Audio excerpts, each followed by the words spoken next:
Okay, so this is just a quick overview of the connective tissues slides. These slides are found at the top of the connective tissues lab. There's a link to them. You can use these to help go over the different types of connective tissues as well as some of the general structures and functions. When we look at this, right, connective tissue is going to be the most abundant tissue type in the body, right? That shouldn't really come as a surprise when we think that we're going to be counting blood, right, as connective tissue, bone as connective tissue. Right there, we just have a lot of things that make up the human body, and those are both different types of connective tissue, which is really common. Some of the functions here are going to be protection, right? Like bones and things like that. It's pretty clear to see protection and support there. Binding together of other tissues. You have ligaments and tendons and all of those things that connect different tissues in the body, whether it's connecting bones to bones or muscles to bones, things like that. But those are the general functions of the connective tissues. Okay, the third point here talks about the blood supply for the various types of connective tissue. Some connective tissue has a really good blood supply, and that would be things like bones, and that helps bones heal relatively quickly.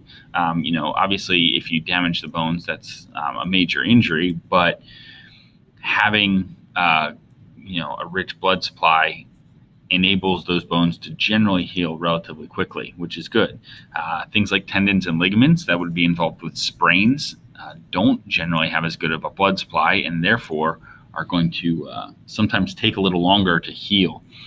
And then the last part there is like cartilage. Some cartilage in your body has virtually no blood supply. So, you have the wide range of bones, which are really good, tendons and ligaments, which are not, and then some cartilage, which hardly has any, if any, blood supply.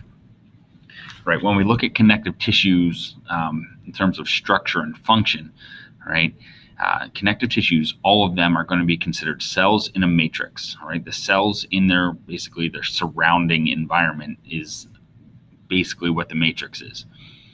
So when we look at connective tissue, right, we were talking about the number of cells and the amount of matrix, right, and that's going to vary from one type to another. Right? So we can look at the composition of the matrix, or basically what the matrix is made of, and that is also going to vary between the different types of connective tissue. So you have different proteins, you look at collagen and elastin, or the thickness of the fibers that are in the matrix.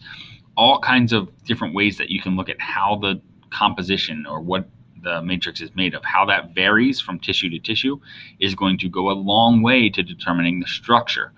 When you have different structures, you're going to have different functions, right? If you look at the matrix, it basically can be broken down into ground substance and fibers. And again, the composition of the matrix is going to determine the function. A general rule to look at here is that the more dense the matrix, the stronger the tissue. So if you think about bones are going to have a very dense matrix and a very strong tissue, right? So that would make sense. The more dense the matrix is, the stronger the tissue will generally be. All right. If you can compare that to like blood, for example, where you have red blood cells and blood cells in the blood plasma, which is very fluid, obviously, so that blood can flow through the body. The structure of and components of that matrix for blood plasma versus bones is going to be very different, but the functions are also very different. The rest of these slides, we're not going to go through all on our own. You have access to the slides. You can look at those, but those show you some of the classes of connective tissues there. For each of these, right, you can kind of see there's a structure, function, and location part. Those are things that you want to be familiar with for the different types of these connective tissues: structure, function, and location. You can kind of go through these on your own and see the different types that are there. Again, when we look at these types of tissues, make sure you're aware of structures and functions and be able to relate that to locations. I hope this helps give you at least a quick overview of some of the connective tissue material. If you have any questions, please let me know.